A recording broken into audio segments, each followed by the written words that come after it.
What is happening, everybody? I hope you all are having a happy Friday. This Friday is a happy Friday because it is Halloween. If you're out partying tonight, stay safe out there. Please get a designated driver if you plan on having a little more fun than usual. You don't want to lose your vehicle or get injured before ski season even begins. Anyway, with that aside, today's video is going to be a Halloween special. Haunted houses are lame, but another way to get some thrills for spooky season is riding roller coasters. Today I'm going to be giving an insider's guide to Six Flags Magic Mountain. This video is inspired by my friend SRG Skiing, who always does insider's guides to ski resorts, and he does a phenomenal job at it. I thought I would test the waters here and do it for an amusement park. The first ride I am going to show you is the new Revolution. So when you walk in and enter the park, you go through security, then you show your tickets, all that jazz. The gates are right here. You go through the gates here, and then you continue to go straight, and then it will curve around. Here's where you get your flash passes, fast passes, whatever you call it. You walk right by that building, and then you go around, and right here is where you find the entrance to the new Revolution. Now, you're not going to get to it from here. Even though you may think you can get to the new Revolution from here, you can't get to it from here. You actually have to walk all the way around to get to it, which is pretty annoying.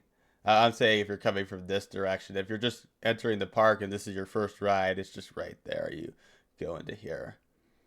The new Revolution was originally named the Great American Revolution because it was opened in 1976, which was exactly 2 centuries after the United States declared independence. 40 years later, in 2016, the roller coaster was redesigned and renamed the New Revolution. The New Revolution, which is what it's currently called. The park advertises it as North America's first looping roller coaster, but that is not actually true. The first looping roller coaster in North America was actually the Flip Flap Railway that opened in 1895 over in New York. The next ride I am going to talk about is right next door to X2. So you come off the Revolution, you walk around here, you get to this food court right here. Very good pizza place here, by the way. You go up to this area of palm trees, and then you walk across this land bridge, and it will take you over to X2.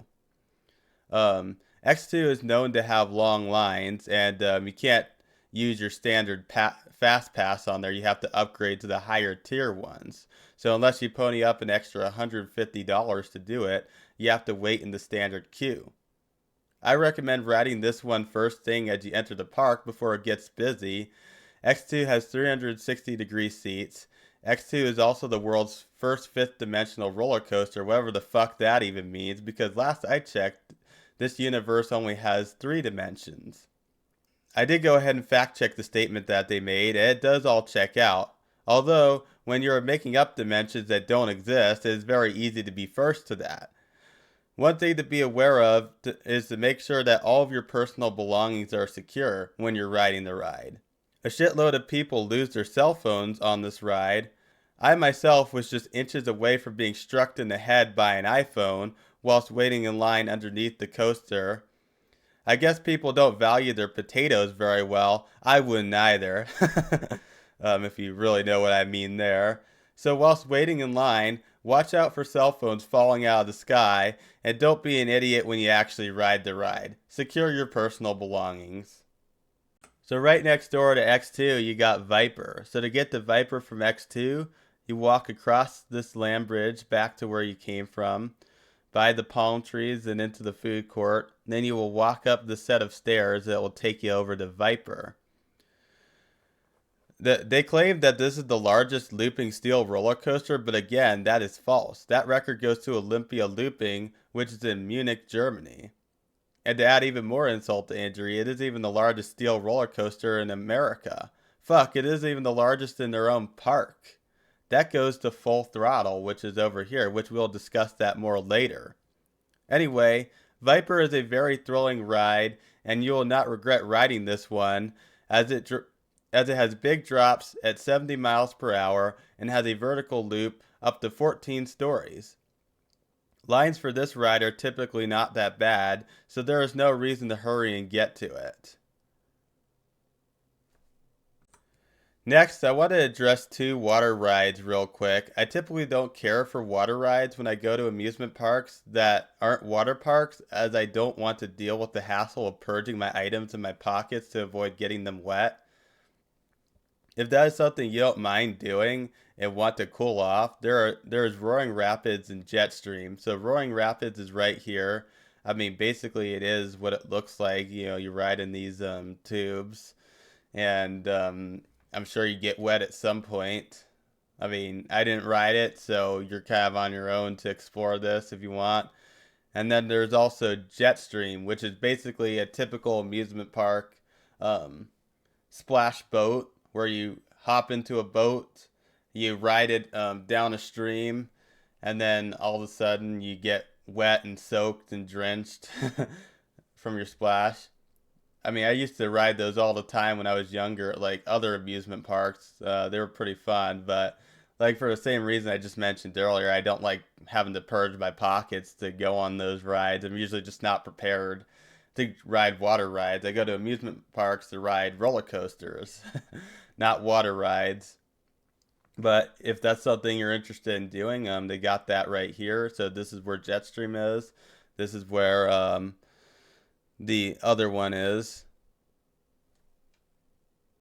Now we got that out of the way, let's move up the road from Viper. Let's talk about Tatsu. So Viper's right here. You exit the ride. You head up the road here. You walk by this food court right here. I didn't ever eat any of the food in this food court, so I'm not really too sure how good the food is there. And then you go up this ramp here and you head over to Tatsu. You can wait in line there. As well as you can catch it from up here. From the beginning of the park, you could go ahead and ride this tram up right here. I'm not necessarily too sure how often it runs and how easy it is to catch it, but you can ride that up and then head down this road and then go to Tatsu here.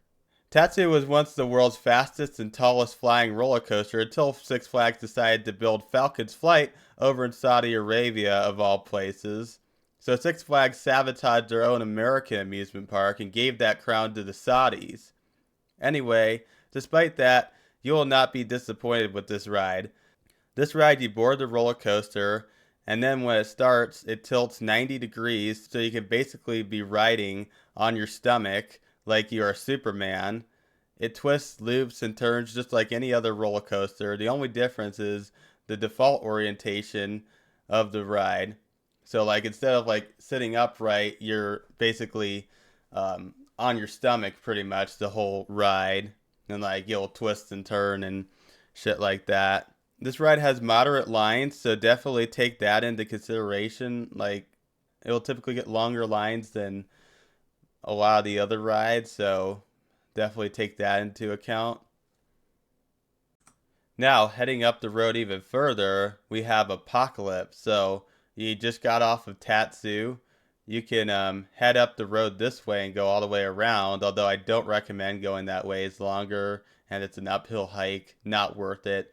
Go down this way and go around and go to Apocalypse. Although there is one reason to go this way, is if you're going to ride some of the other rides on the way, then you would go this way. But I recommend going this way instead, going around, and you go to Apocalypse right here.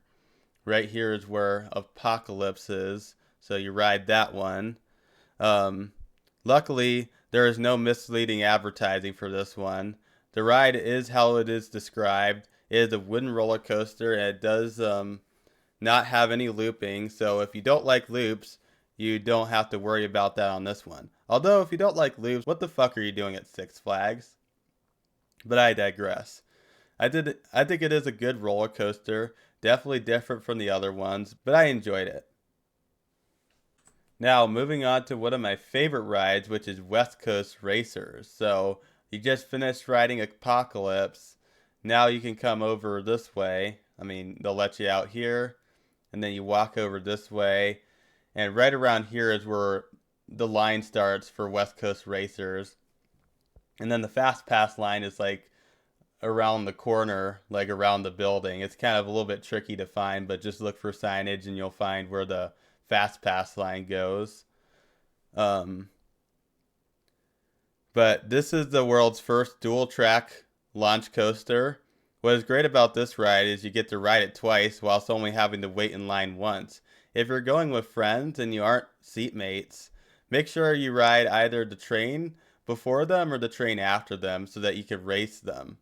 This ride can take, however, this ride can have up to a 30-minute wait. And if you can't get a shorter wait, I still think it is worth it to wait the 30 minutes. So yeah, I really like how you get to race people and you get to ride it twice. I mean, I didn't get to race anyone because I went solo, but having to get two rides out of one is pretty fucking huge. Like you'll ride around the first time on this white track, and then you'll stop at the station for a little while whilst the other coaster gets boarded, and then you'll go out onto this yellow track and ride it again. So it's pretty fucking cool. You get to ride it twice. It's basically the same ride. Now I'm going to address the most mediocre roller coasters at Six Flags, and that would be Ninja and Goldrusher. So after you're done riding West Coast racers, you'll walk around this way. Goldrusher is right here. This is where you catch the line for that. And if you want to ride Ninja, you'll have to go uphill here and around all the way pretty much back to where Tatsu is. And then here's where the line for Ninja starts. You'll catch that here, and then you'll get to ride that. I don't necessarily recommend going on either of these roller coasters unless you just have downtime and don't really have any other rides you want to ride, or all the other rides have too long of waits or whatever reason there is. But I was not impressed with those roller coasters when I rode them, so I'd avoid them if you're looking for something more thrilling, because these rides are just not really that thrilling at all. I found them to be pretty unimpressive. Now next we have Full Throttle. Now this is the largest looping steel roller coaster in the United States of America. It is this ride, not Viper, like what this amusement park tries to claim. Unfortunately, I did not have the pleasure to ride this as it was down the day that I went. So you're basically on your own to explore it for yourself. So how to get the Full Throttle is actually kind of out of the way for the guide I'm trying to give you, because like we're like right over here in this guide. In order to catch it, you have to go all the way back towards the entrance and get in line for it over here. And there's not really a shortcut. I guess you could take this down and get there. Yeah, I guess that is the shortcut. You take this down and get there, because walking around this way or walking around this way is going to take a minute. So I do recommend going down this way if you find yourself on this side of the amusement park to get the Full Throttle. But basically, you're on your own to explore this for yourself. I did not get the pleasure to ride this, unfortunately. It seems like a pretty cool ride. It's just, unfortunately, I couldn't ride it because the ride was closed that day. So unfortunately, another ride I didn't get to go on because it was closed that day as well was Riddler's Revenge right here. So to get to that, you walk right by Battle for Metropolis, an indoor 3D ride. Good spot to get air conditioning to cool down. That one, we're not really going to talk too much about that. But you walk right by it and walk to the left of this yellow and red roller coaster, which we'll discuss in a minute. You walk by that and should be the entrance to Riddler's Revenge. Now, this is apparently the tallest and fastest stand-up roller coaster, which I did fact check it, and that is correct. It is the tallest and fastest stand-up roller coaster.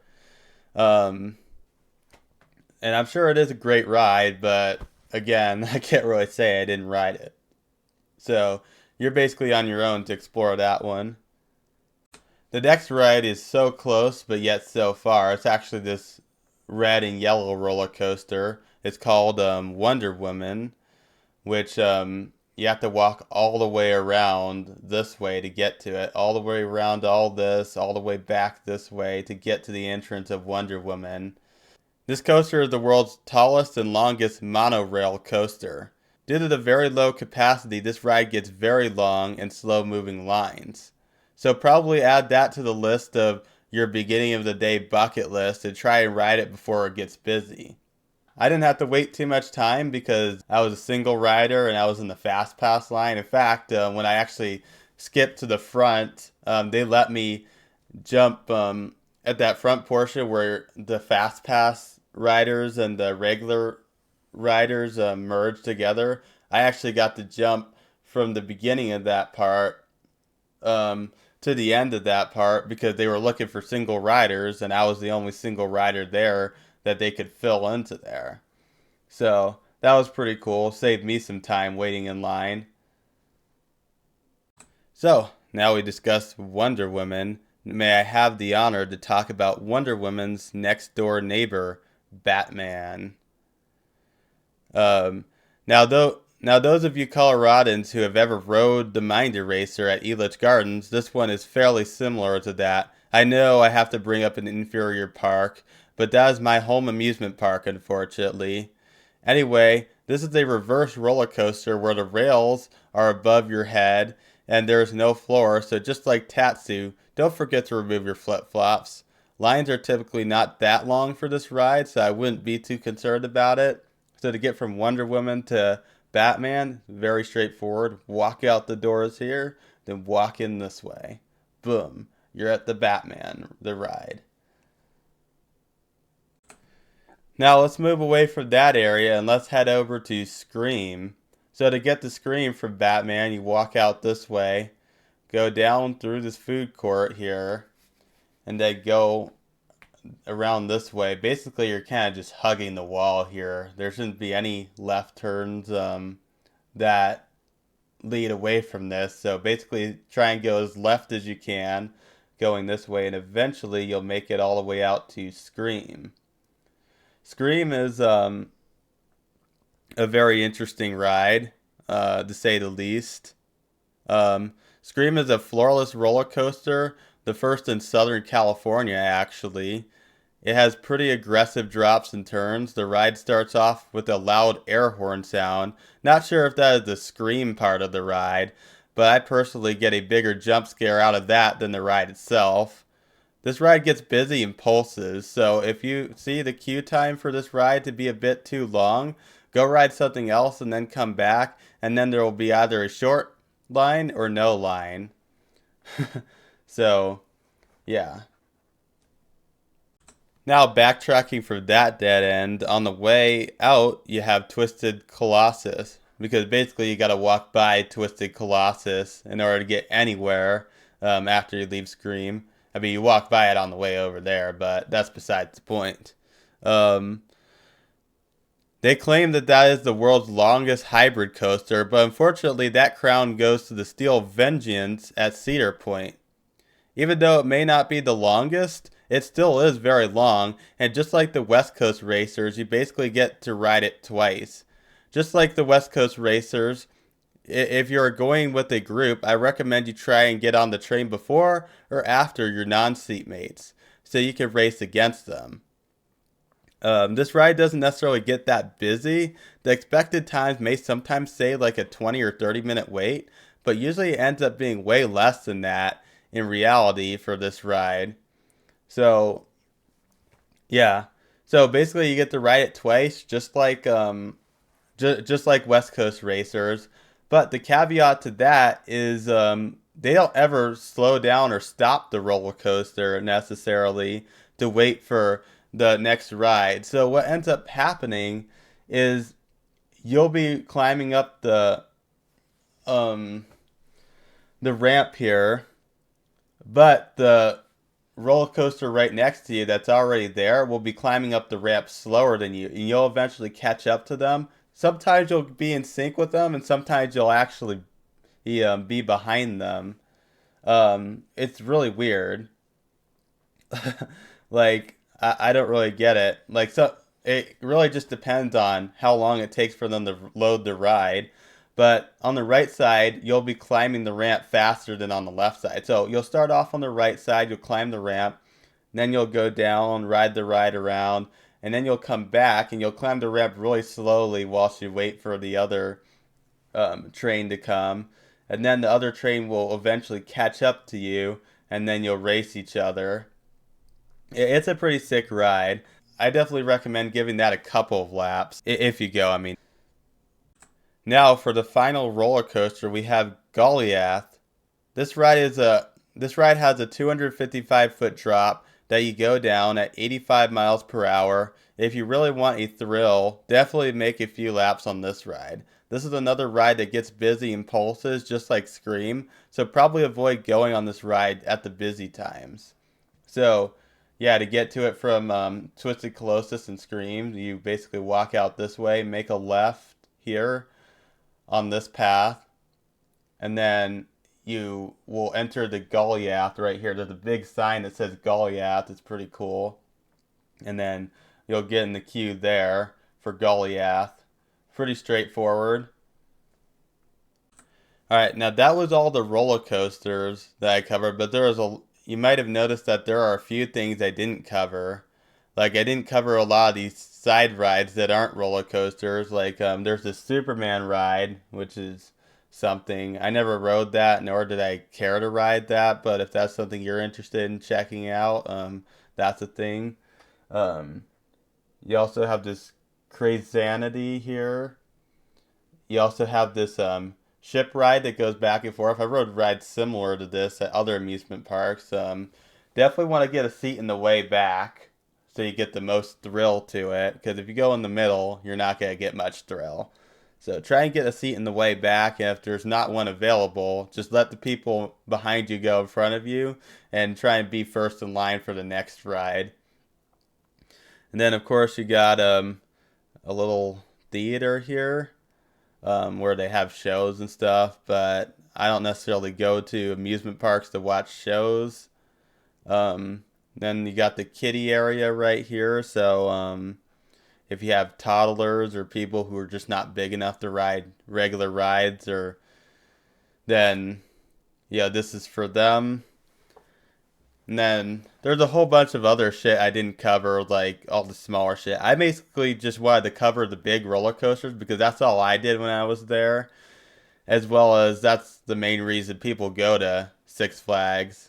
I mean, I didn't really think that anyone would care for this other stuff, but I don't know. Let me know down below if you care about this other stuff. I mean, not that I'm really gonna go into it in a second video, just because I don't know much about it, but maybe possibly in the future I might either go check those things out myself in another visit, or maybe I'll have a friend that ends up doing it give their 2 cents on it. I don't know. Well, that's pretty much it for Six Flags Magic Mountain. I hope you all enjoyed the video. Please go and check out my Discord, which is linked down below. Always looking for members there. Please also go and fill out my Fall 2025 survey, which is also linked down below if you haven't already. I mean, I only got 2 people who have filled it out, so if more people could fill it out, that'd be great. But anyway, thank you all for watching. You have a fun and safe Halloween, and I'll see y'all next time. Peace out.